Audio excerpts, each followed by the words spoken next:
అయితే రావణుడు స్వర్ణ లంక నిర్మించినటువంటిది ఈ 3 కూటాలకి పేర్లున్నాయి: సువేల, నీల, సుందర. ఈ సుందర పర్వతం శిఖరం మీదనే సీతమ్మ వారిని కిడ్నాప్ చేసి పెట్టారు. అక్కడే అశోక వాటిక ఉంది, అశోక వనం ఉంది. తర్వాత నీల శిఖరం మీదనేమో స్వర్ణ నగరిని నిర్మించాడనమాట. తర్వాత సువేల శిఖరం పైననేమో రావణ యుద్ధం జరిగింది. మరి అసలు అసురులు ఎలా మొదలయ్యారు? మరి ఈ స్వర్ణలంక రాముడికి చెందింది కాదు స్వర్ణలంక. అతను బలవంతంగా లాగేసుకున్నాడనమాట. ఎందుకంటే బ్రహ్మదేవుడి యొక్క మానసపుత్రుల్లో ఉన్నటువంటి ఋషిమునుల్లో ఒకరు అగస్త్యముని. ఈ అగస్త్యముని యొక్క ఆయన యొక్క సృష్టి బ్రహ్మదేవుడు ఎప్పుడైతే తన సృష్టి కార్యాన్ని మొదలు పెట్టాడో ఆయన సృష్టించినటువంటి ప్రతి ఒక్కరికి కూడా ఆయన ఆజ్ఞాపించారు, ఏంటి, మీరు తిరిగి సృష్టిని ఇంకా పెంచండి అని చెప్పేసి. ఆ విధంగా ఈ అగస్త్యముని నుంచి ఈ వంశం అంతా మొదలైందనమాట. ఫస్ట్ హేతి పరహేతి అని ఇద్దరు సృష్టింపబడతారనమాట. వీళ్ళిద్దరు కలిసి ఒక పిల్లోని కంటారు. ఆ పిల్లోని ఏం చేస్తారంటే వదిలేసి వెళ్ళిపోతారు. ఆ పిల్లోని చూసి దయ కలిగి పార్వతి అమ్మ తను పెంచుతుందనమాట. పార్వతి పరమేశ్వరులు ఇద్దరు కూడా పెంచుతారనమాట. అయితే తనకి సుకేను అనేసి పేరు పెడతారు. ఈ సుకేనుకి 3 కొడుకులు ఉంటారనమాట. ఎవరు అంటే మాలి, సుమాలి, మాల్యవాన్. వీళ్ళు ఏం చేస్తారంటే విష్ణు యొక్క విరోధులు అనమాట. సో ఆ విధంగా వాళ్ళు విష్ణుతో యుద్ధం చేయాలి అనేసి అనుకుంటారు. విష్ణుతో యుద్ధం చేస్తే ఎవరైనా ఓడిపోతారు, సమంజసం అది. సో తర్వాత మాలి చనిపోతాడనమాట. మాలి ఎప్పుడైతే చనిపోతాడో అప్పుడు సుమాలి ఏం చేస్తాడంటే, బాబోయ్ మనకున్న శక్తి సరిపోదు, అందుకని చెప్పేసి మన శక్తిని పెంచుకోవాలి అంటే నా వంశాన్ని ఇంకా పెంచుకోవాలి అని చెప్పేసి తన యుద్ధం మధ్యలో పారిపోతాడనమాట. ఆ విధంగా తన యుద్ధం మధ్యలో వెళ్ళిపోతాడనమాట. వెళ్ళిపోయి తన యొక్క సంతతిని తను పెంచుకుంటాడనమాట. ఈ సుమాలి యొక్క కూతురే కైకసి, రావణాసురుడి యొక్క తల్లి. అయితే మరి లంక అనేది మయాదానవుడు సృష్టించాడు. ఈ మయాదానవుడు సృష్టించి స్వర్ణ లంక, దీనిని కుబేరుడికి గిఫ్ట్గా ఇచ్చారనమాట. కుబేరుడు ఉంటాడు, కుబేరుడి యొక్క రాజ్యం. అయితే ఈ సుమాలి ఏం చేస్తాడంటే కూతుర్ని ఉసిగొలుపుతాడనమాట. అలా కాదు, మనము మన సంతతిని పెంచుకుంటాం, బాగానే ఉంది, కాకపోతే మనకు ఒక స్థానం అనేది ఉండాలి, మనం కూడా కొంచెం ఫేమస్ ఉండాలి, లేకపోతే ఎవరు మనల్ని గుర్తుపట్టారు. కాబట్టి అందుకని చెప్పేసి తనని విశ్రవ ఋషి దగ్గరికి పంపిస్తాడనమాట. నువ్వు వెళ్ళి ఎలా అయినా చేసి, ఆయన చాలా పుణ్యాత్ముడు, నువ్వు ఆయన దగ్గరికి వెళ్ళి ఆయనని పెళ్లి చేసుకో అనేసి ఉసిగొలిపి కూతుర్ని పంపిస్తే తను వెళ్తుంది. వెళ్ళి తను రిక్వెస్ట్ చేస్తే మరి అమ్మాయి వచ్చి పెళ్లి చేసుకోమనింది కాబట్టి సరే తన కోరికను తీర్చాలి అని చెప్పేసి తను పెళ్లి చేసుకుంటాడనమాట. పెళ్లి చేసుకున్న తర్వాత తనకి పుత్రులు రావణాసుర, కుంభకర్ణ, విభీషణ ఇంకా శూర్పణఖ 4 సంతానాన్ని పొందుతుంది. పిల్లలందరినీ బాగా చాలా తెలివితో పెంచుతుంది. ఎలా అంటే ఒకరి దగ్గర నుంచి అన్నీ ఎలా లాక్కోవాలో బాగా నేర్పించి మరీ పెంచుతుంది. విశ్రవ కొడుకే కుబేరుడు, ఇంకొక భార్య కొడుకు కుబేరుడు. మరి ఈ కుబేరుడు మొత్తం ఈ లంక ఏదైతే స్వర్ణలంక ఉంది, ఈ స్వర్ణలంకలో తను రాజ్యాన్ని పాలిస్తూ ఉన్నాడు. తర్వాత కుబేరుడి దగ్గర ఒక అద్భుతమైనటువంటి రథం ఉండేది, పుష్పక విమానం. అది సూర్యదేవుడు గిఫ్ట్ ఇచ్చాడనమాట. సో ఆ విమానంలో తను తిరుగుతూ ఉండేవాడనమాట. ఈ కైకసికి ఆయన చూసిన తర్వాత బాగా ఈర్ష్య వచ్చేస్తుంది. ఎందుకంటే తండ్రి ఒకడే, మరి నా పిల్లలేమో ఇలా ఉన్నారు, అసలు ఏమీ లేదు, ఋషిపుత్రుల్లాగా అయిపోయారు. ఆయన కూడా ఋషిపుత్రుడే, కానీ స్వర్ణలంకలో ఉంటాడు, ఆకాశంలో తిరిగేటటువంటి విమానంలో తిరుగుతాడు. పోనీ ఆ విమానం ఏమైనా సామాన్యమైందంటే కాదు, పుష్పక విమానం. అసలు ఎలా అంటే సూర్యుడు వస్తున్నట్టుగా ఉంటుందంట ఆ విమానం వస్తుంటే. అంత అద్భుతమైన దివ్యమైన విమానంలో తిరుగుతున్నాడు, మరి నా పిల్లల సంగతి ఏంది ఇలా అయిపోయింది అని చెప్పేసి తను పాపం ఇంకా చాలా ఈర్ష్యతో మండిపోతుందనమాట. వెళ్ళి రావణాసురుడు ఏం చేస్తాడు అంటే కుబేరుడి దగ్గరికి వెళ్తాడనమాట. నేను నీలాగే కదా, మన ఇద్దరికి సేమ్ తండ్రి, సో నాకు ఈ స్వర్ణలంక కావాలి అని అడుగుతాడంట. అప్పుడు కుబేరుడు ఏమంటాడంటే, దాంట్లో ఏముంది సోదరా, వచ్చి సగం సగం తీసుకుందాము, సగంలో నువ్వు ఉండు, సగంలో నేనుంటాను అనేసి అంటాడంట. పాపం ధర్మాత్ముడు సగం ఇస్తానంటాడు. నీ సగం నాకెందుకు కావాలి, నువ్వు వెళ్ళిపో అని చెప్పేసి దాన్ని తరిమేసి పంపించేస్తాడనమాట. అప్పుడు కుబేరుడు తండ్రి దగ్గరికి వెళ్తాడు. తండ్రి దగ్గరికి వెళ్ళి చెప్తే అప్పుడు తండ్రి అంటాడు, సరే ఇంకేమీ చేయలేం కదా, నువ్వు మంచివాడివి, నువ్వు ఏదైనా అర్థం చేసుకోగలుగుతావు, వాళ్ళ మీదకి నువ్వు తిరుగుబాటు చెయ్యకు, నీకున్నటువంటి ఉత్తమ గుణానికి నీకు మంచి స్థానం దొరుకుతుంది, నువ్వు పరమశివుడి దగ్గరికి వెళ్ళు అనేసి చెప్తారనమాట. చెప్తే కుబేరుడు వెళ్ళి కైలాసంకి దగ్గరలో తను నివాస స్థలము శివుడు ఆయనకి ఏర్పరుస్తారు. సో తను అక్కడ ఉంటారనమాట. తర్వాత ఈ లంకనంతా ఆక్యుపై చేస్తారు. చేసిన తర్వాత వాళ్ళ అమ్మ ఏం చెప్తుంది అంటే, బాగానే ఉంది, ఇప్పుడు బలం చూయించి లాగేసుకున్నాం, కానీ మరి ఇంకా కొంచెం ఫేమస్ అవ్వాలి, ఇంకా మీకు బాగా శక్తి రావాలి, ఇంకా మీకు పేరు రావాలి, అందుకని చెప్పేసి మీరు నలుగురు వెళ్ళి తపస్సు చేయండి అనేసి తల్లి చెప్తుంది. తల్లి చెప్తే సరే అని చెప్పేసి నలుగురు కలిసి వెళ్ళి తపస్సు చేస్తారు. గోకర్ణంలో 10,000 సంవత్సరాలు తపస్సు చేస్తారు. రావణాసురుడు 10,000 సంవత్సరాలు ఎందుకంటే దశకంఠుడు, ఆయన పుట్టినప్పుడే 10 తలలతో పుట్టాడు. ప్రతి 1000 సంవత్సరానికి ఒకసారి ఒక తలని నరికి అగ్నిలో వేసి ఆహుతి చేసి తను తపస్సు చేస్తున్నాడు. ఇంకా 10,000 సంవత్సరాలు అయిపోయాక 10వ తలని ఎప్పుడైతే నరకాలి అనేసి అనుకుంటున్నాడో, సిద్ధమయ్యాడో, అప్పుడు సాక్షాత్ బ్రహ్మ ప్రకటమయ్యారనమాట. అడుగుతాడనమాట, విశ్రవ పౌత్ర కైకసి పుత్ర ఏంటి నాయనా, పులస్య పౌత్ర కైకసి పుత్ర ఏంటి నాయనా, నువ్వు ఎందుకు ఇలా చేస్తున్నావు అనేసి అడుగుతాడనమాట. అప్పుడు రావణాసురుడు అంటాడనమాట, లేదు, నేనున్న లోకం ఏంటి, వృత్తిలోకం, అంటే ఇక్కడ ప్రతి ఒక్కరు చనిపోతారు, సో నాకు చనిపోవాలని ఇష్టం లేదు, శాశ్వతంగా ఉండాలి అనేసి అంటాడు. అప్పుడు బ్రహ్మ ఒక నవ్వుతాడు, అయ్యో 100 సంవత్సరాలు నిండితే నేను కూడా చనిపోతాడు, ఇప్పుడు నువ్వెక్కడ బ్రతుకుతావు నాయనా అనేసి అంటాడు. ఎందుకంటే బ్రహ్మదేవుడు కూడా 100 సంవత్సరాలే జీవించుంటాడు. కాకపోతే ఆయన 100 సంవత్సరాల యొక్క సమయము, మన యొక్క 100 సంవత్సరాల యొక్క సమయం చాలా తేడా. బ్రహ్మదేవుడి యొక్క 100 సంవత్సరాలు చాలా పెద్దనేవి, ఎందుకంటే దివ్యమైన కాలంలో తను ఉన్నాడు. మన ఏంటంటే మన కాలమాన ప్రకారం మనం ఏదైతే 24 అవర్స్ మనం కౌంట్ చేస్తున్నామో ఈ కాలంలో మనం ఉన్నాం.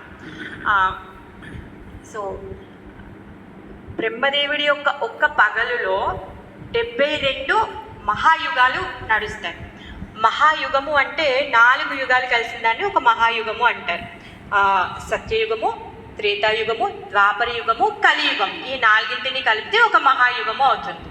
అలాంటివి 72 మహాయుగాల కాలము ఆయన పగలు, 72 మహాయుగాల కాలము రాత్రి. అలా పగలు రాత్రి కలిసి ఆయన 100 సంవత్సరాలు జీవించుంటాడు. కానీ చావాల్సిందే, మళ్ళీ తన శరీరాన్ని వదిలిపెట్టాల్సిందే. ఆయన ఎంత ఉత్తమమైన జీవి అంటే స్వయంగా భగవంతుడే ఈ సృష్టి కార్యాన్ని నిర్మించడానికి ఆయనని నియోగింపజేశాడనమాట. అప్పుడు బ్రహ్మ అంటాడు, అయ్యో నేనే శాశ్వతంగా లేను ఇక్కడ, నువ్వెలా శాశ్వతంగా ఉంటావు నాయన అనేసి అంటాడనమాట.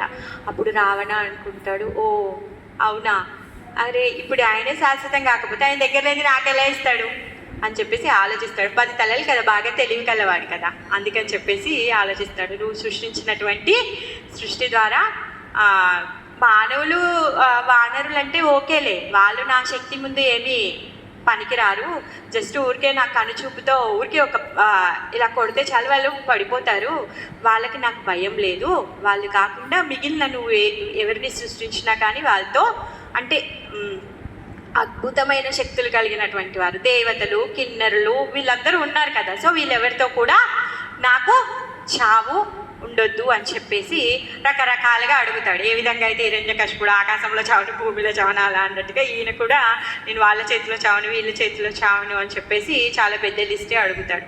ఇంకా పాపం బ్రహ్మదేవుడు ఏం చేస్తాడు, ఆయన 10వ తలని కూడా అర్పించబోతున్నాడు అని చెప్పేసి బ్రహ్మ, మరి ప్రతి ఒక్క జీవి యొక్క సృష్టికర్త అతనే కదా, అందరి బాగోగులు చూసుకోవాలి, తప్పదు ఇంకేం చేయడం, తను తదాస్తు అనేసి అంటాడు. అయితే రావణాసురుడు తపస్సు చేసి అడుగుతేనే ఇంత ఇక్కట్లుగా అడిగాడు. రావణాసురుడి యొక్క వరమే ఇంత ఘోరంగా ఉంది. బ్రహ్మదేవుడు లోపల ఆలోచిస్తున్నాడంట, అమ్మో నెక్స్ట్ కుంభకర్ణుడు ఉన్నాడు, వీడు నోరిప్పితే ఏం అడుగుతాడో ఏమో, వాడి సైజు చూస్తే మొత్తము సృష్టినే మింగేలా ఉన్నాడు, వీడిని ఏం చెయ్యాలి అని చెప్పేసి ఆయన లోపలే సరస్వతి దేవిని పిలిచేస్తాడంట. అమ్మ తల్లో నువ్వు రావే బాబు, నువ్వు వచ్చి ఆయన నాలుగు మీద కూర్చో, ఆయన ఏం అడుగుతున్నాడో అది అడగకుండా చెయ్యి అని చెప్పేసి. ఆ విధంగా రావణాసురుడు చేసినటువంటి ఇదికి బ్రహ్మదేవుడు ఏం చేస్తాడు అంటే, ఎందుకంటే ఆయన చేసే ఆగడాలే చాలా, ఇప్పుడు ఆయన ఎలాంటి కోరిక కోరుకున్నాడు అంటే ఆయన చేసేటటువంటి చెడు పనులు ఏంటో క్యాలిక్యులేషన్ అయిపోతుంది. సో మరి అందుకని చెప్పేసి మళ్ళీ దానికి తోడు కుంభకర్ణ అనేసి సరస్వతి దేవిని సాక్షాత్తుగా పిలుస్తారనమాట. పిలిచి తన నాలుక మీద కూర్చుంటే తను ఎప్పుడు నేను దీర్ఘకాలంగా పడుకోవాలి అని చెప్పేసి తను అడుగుతారనమాట. తర్వాత ఇంకా విభీషణుడు ఎప్పుడైతే బ్రహ్మను చూస్తాడో తను మంచిగా లేచి ప్రణామాలు చేసి తనకి స్తోత్రం చేసి తను భక్తి కావాలి అనేసి అడుగుతాడనమాట. తర్వాత శూర్పణఖ తను కూడా నేను ఇచ్ఛారూపి కామరూపి, నేను ఏ విధంగా అంటే ఆ విధంగా మార్చుకోవాలి, నాకు ఇంకా నేను ఎవరినైతే మోసపడతానో నేను అది ఏదైనా సరే తను ఇష్టపడింది తను పొందాలి, అలా తను కోరిక కోరుకుంటుందన్నమాట. అయితే కైకసి అంతా విన్న తర్వాత కైకసి అంటుంది, అయ్యో మోసపోయామే, రావణాసురుడు అంటే బాగానే పొందేశాడు, సరే అమ్మాయి కాబట్టి ఏదో అది అడిగింది అది వచ్చేసింది, కానీ ఇద్దరు కొడుకులు అన్యాయం అయిపోయారు. 10,000 సంవత్సరాల నుంచి తపస్సు చేశారు, వాడేమో నిద్రపోతాడంట, వీడేమో భక్తి, ఎవడికి కావాలి భక్తి, ఏం అడుగుతున్నారు ఏం కథ అసలు అని చెప్పేసి పాపం తను అమ్మ మళ్ళీ అని చెప్పేసి అడిగితే అప్పుడు మళ్ళీ కుంభకర్ణుడికి లేదు మొత్తము పడుకొనే ఉండడు, అలా 6 నెలలు పడుకుంటాడు, 6 నెలలు లేస్తాడు, లేచినప్పుడు బాగా తింటాడు, ఇష్టం వచ్చినట్టుగా తినేస్తాడు, పడుకున్నంతసేపు పడుకుంటాడు అని చెప్పేసి ఆ విధంగా వరాన్ని పొందుతారనమాట. పొందిన తర్వాత ఈ స్వర్ణలంకని తను నిర్మించి తను చేసినటువంటి కార్యాలు చెడు కార్యాలు లేవు, మొత్తము విశ్వమంతా తిరుగుతాడు, తిరిగి ప్రతి ఒక్కరిని కూడా ఓడించేసి తనని తానుగా రావణ బ్రహ్మగా తనని తాను సాటింప చేసుకుంటాడనమాట. ఎందుకంటే చాలా తెలివి కల్లవాడు, బ్రాహ్మణ పుత్రుడు, అండ్ వేదాలు కూడా బాగా చదివాడు, ఇంకా పరమశివుడి యొక్క గొప్ప భక్తుడు. ఎంత గొప్ప భక్తుడు అంటే శివుడిని ఎత్తుకొని వచ్చేస్తాను కైలాసం నుంచి, కైలాసమే ఎత్తుకొని వస్తాను అనేసి అనుకుంటాడు, అంత గొప్ప భక్తుడు తను.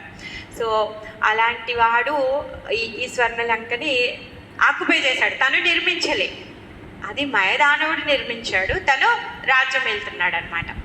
మరి ఈ స్వర్ణలంక చాలా సెక్యూరిటీగా పెట్టుకున్నాడు తను, ఎందుకంటే తనకు తెలుసు తనే బలవంతంగా తన దగ్గర తీసుకున్నారు, సో ఇంకొకరు ఎవరైనా అటాక్ చేసి తన దగ్గర నుంచి తీసుకొని పోవచ్చు, అంతే కదా.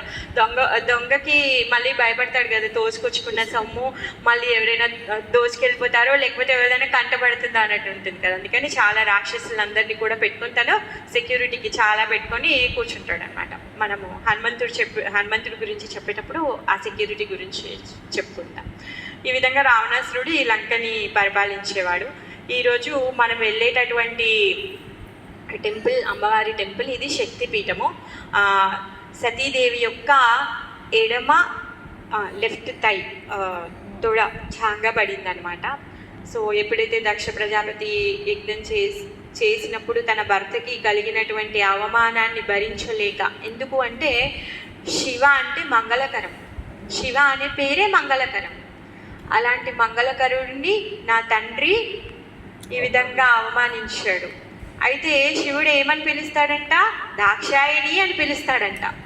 దాక్షాయిని అని పిలిచినప్పుడు నేను బ్రతకలేను, ఎందుకంటే నా స్వామిని అంగీకరించినటువంటి ఆయన పేరుతో కలిపి, నా తండ్రి యొక్క పేరుతో కలిపి నన్ను పిలుస్తాడు. మళ్ళీ ఇంకేమనుకుంటుంది అంటే ఈ యొక్క అపరాధం ఏదైతే ఉందో ఆ అపరాధము తన తండ్రిని ఇంకా అధోగతి చేస్తుంది, తన తండ్రికి కూడా ఇంకా పురోగతి అనేదే లేదు, ఎందుకంటే తన సాయశక్తులుగా తను నచ్చ చెప్పింది తండ్రికి, కానీ పాపం తండ్రి వినలేదు. గర్వం అహంకారంతో, తన యొక్క స్థానపు అహంకారంతో తన కూతురు యొక్క మాట వినదలుచుకోలేదు. తను ఏమనుకున్నాడు, గొప్పతనము అంటే బాహ్యంగా ఉండేటటువంటి మెరుపులని, వాళ్ళు ఉండేటటువంటి స్థానంని చూసి అది నిజమైన గొప్పతనము అనేసి అనుకున్నాడు. దక్షుడు అలాగే సామాన్యమైన వాడు కాదు, ఆయన చాలా విష్ణు యొక్క గొప్ప భక్తుడు, భగవంతుడు అందుకే ఆయన దక్షత కలిగిన వాడు కాబట్టే తనకి ఆ స్థానాన్ని సమకూర్చాడు. కాకపోతే ఆ స్థానం వల్ల ఏమైందంటే తనకి గర్వం వచ్చేసి శివుడి యొక్క బాహ్య స్వరూపాన్ని చూసి తను ద్వేషించడం మొదలుపెట్టాడు. కానీ ఎవరైతే ప్రియమైన వాళ్ళు ఉంటారో వాళ్ళు ఏం చేస్తారు, బాహ్య స్వరూపాన్ని చూడకుండా వాళ్ళ యొక్క ఆంతరంగిక ఉద్దేశాన్ని చూస్తారు. ఆ విధంగా సతీదేవి నువ్వు చేసేది తప్పు నానా, అందుకే నువ్వు పాలైపోతావు. అది పాపం తండ్రి పడిపోవడం, తన యొక్క ఏదైతే పరిస్థితి నుంచి పడిపోవడం చూడడానికి కూతురు ఇష్టంగా లేదు. అలా అని చెప్పేసి భర్తను అవమానిస్తుంటే తట్టుకోవడానికి కూడా తనకి ఇది కాలేదు. అందుకని చెప్పేసి ఆ యొక్క అపరాధాన్ని ఆపేయడం కోసం గాను తన యొక్క శరీర త్యాగాన్ని చేసేసినప్పుడు ఎప్పుడైతే పరమశివుడు భార్య పట్ల ఉన్నటువంటి మమకారంతో తను వీరభద్రుడి మహాకాల రూపాన్ని తను తీసుకొని ఎప్పుడైతే తన శరీరాన్ని తీసుకొని నృత్యం చేస్తున్నాడో ఆయన యొక్క విరహము ఎలా ఉంది అంటే ప్రళయాన్ని సృష్టించే విధంగా ఉందన్నమాట. అందుకని చెప్పేసి విష్ణు తన సుదర్శన చక్రంతో ఆ సతీదేవి యొక్క శరీరాన్ని ఖండింపజేస్తారు. అప్పుడు సతీదేవి యొక్క ఎడమ జాంగ పడినటువంటి స్థలం. ఆ విధంగా మనం ఈరోజు అమ్మవారి దర్శనం చేసుకోబోతున్నాము. ఇంకొకటి కోణేశ్వరం టెంపుల్. ఈ కోణేశ్వరం టెంపుల్ ఏంటి అంటే ఇది భూమి మీద ఉండేటటువంటిది కాదు, దీన్ని దక్షిణ కాశీ అనేసి అంటారు. ఇది కైలాసంలో దక్షిణ కైలాసం అంటారు. దక్షిణ కాశీ కదా, దక్షిణ కైలాసం. ఎందుకంటే ఇది కైలాసంలో ఒక పార్ట్ అనమాట. కైకసి తను గొప్ప శివుడు భక్తురాలన్నమాట. తను ఏం చేసేది అంటే తను రోజు వెళ్ళి ఆ దక్షిణ కైలాసం తనకి ఏడు వరకు అయితే శక్తి ఉండి వెళ్ళగలుగుతుందో అక్కడి వరకు వెళ్ళి రోజు పూజ చేస్తూ వచ్చేదన్నమాట. ఎప్పుడైతే తను వృద్ధాప్యం వచ్చిందో తను వెళ్ళలేకపోయినప్పుడు రావణాసురుడు ఏం చేశాడంటే ఆ కైలాసంలో ఆ దక్షిణ భాగంగా ఉన్నటువంటి ఒక పార్ట్ని కట్ చేసి తను తీసుకొని వస్తాడనమాట. తీసుకొని వచ్చి ఇక్కడ స్థాపిస్తాడనమాట వాళ్ళ అమ్మ కోసం. అయితే వాళ్ళమ్మ కోసం స్థాపించినటువంటి శివుడు సాక్షాత్ కైలాసం నుంచి వచ్చినటువంటి ప్రదేశం అన్నమాట. అది ఆ శివలింగాన్ని దర్శనం చేసుకోవడానికి వెళ్తున్నాము. ఎప్పుడైతే ఈ రావణ యుద్ధం జరుగుతుందో అప్పుడు ఆ సమయంలోనే కైకసి చనిపోతుంది. కైకసి చనిపోయినప్పుడు మరి ఆమెకి తర్పణం చేయడము సమయం లేకపోతే ఆ రాత్రి, ఎందుకంటే డేలో యుద్ధం చేస్తున్నారు కదా, నైటే చేయాలి ఏది చేసినా. ఆ నైటు రావణాసురుడు ఏం చేస్తాడు అంటే ఆమెకు తర్పణం వదలాలి అని చెప్పేసి తన యొక్క ఖడ్గాన్ని తీసుకొని 7 ఘాట్లు పెడతాడనమాట. 7 బాయిలు వస్తాయి. ఆ 7 బాయిల్లో నుంచి నీళ్లు తీసుకొని తర్పణం వదిలి తర్వాత శివుడి యొక్క అర్చన చేస్తాడనమాట. ఆ ప్రదేశానికి మనం ఇప్పుడు వెళ్తున్నాం, అవి దర్శనం చేసుకుంటాం. ఇప్పుడు ఆ 7 బావులలో స్నానం చేయాలా? స్నానం ఏమొద్దు, నీళ్ళు చదువుకుంటే చాలు. ఉన్నాయి, నీళ్ళు ఉన్నాయో నాకు తెలియదు. Hot water. ఓకే. మాతాజీ రావణాసురుని తండ్రి పేరు ఏమంటే? విశ్రవ.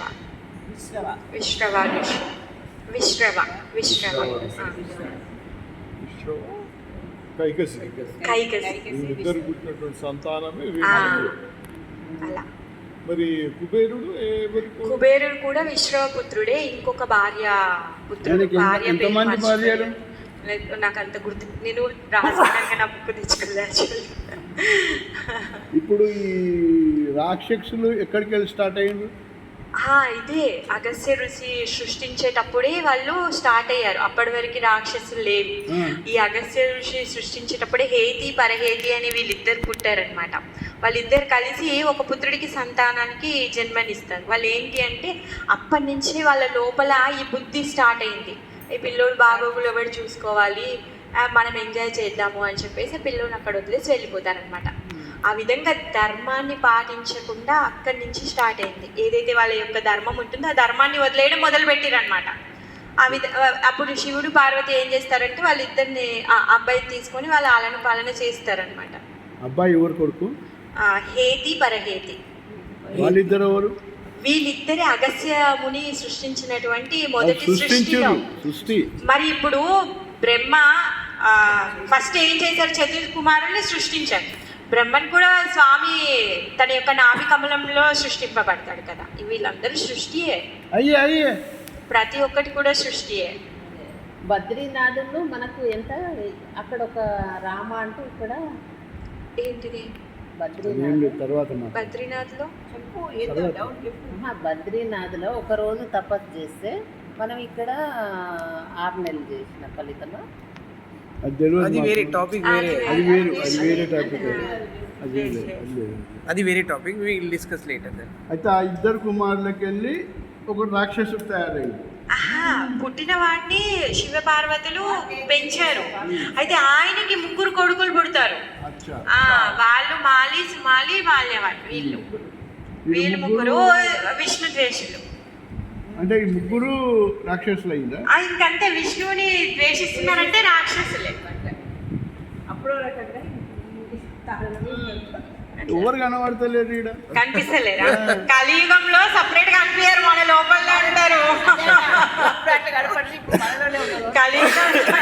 కలియుగంలో రాక్షసులు సపరేట్ లేరు, మన లోపలే ఉన్నారు.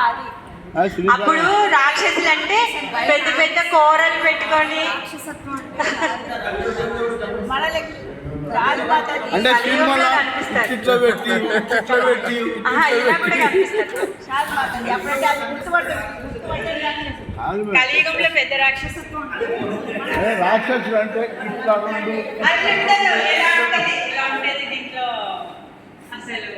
ఇలాంటి ఏమంటారు ఈ ఫింగర్ కి అనమాట. ఎప్పుడు చూడు ఇలా ఇలా ఇలా ఇలా అదేంటది, ఎప్పటికీ ఇలా ఇలా ఉన్నది అంతే. లేకపోతే చచ్చిపోతాం. యాక్చువల్గా ఇది కాదు, మన యొక్క మనసు. మనకి దీనికంటే ఉత్తమమైనది మనం తెలుసుకోవాలి. ఇప్పుడు పిల్లోడు మట్టి తింటున్నాడు అనుకోండి, అమ్మ ఏం చేస్తుంది, అరే మట్టి తినొద్దురా కడుపులో కురుపులు అవుతున్నాయి అని చెప్పేసి అమ్మ ఏం చేసింది, ఒక లడ్డు తెచ్చిస్తుంది.